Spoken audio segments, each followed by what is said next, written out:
Mula kay Emil, good PM po. Hingi po sana ako ng tulong. 5 months na po yung motor ko. Until now, wala pa rin pong binibigay sa akin na ORCR yung dealer ko.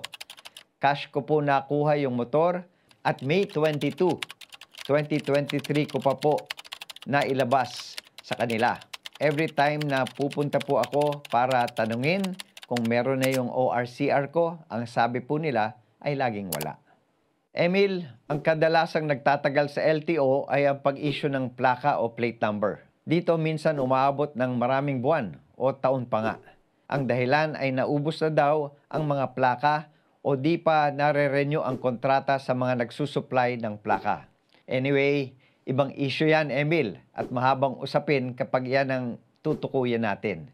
Pero ang OR at CR ay dapat nabibigay na kaagad. Dahil mahirap naman na bumabiyahe ka, hawak lamang ang voucher at ang conduction sticker number.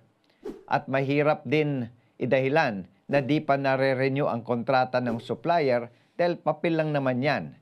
Papel na pinag-uusapan natin dito at ito ang trabaho ng LTO.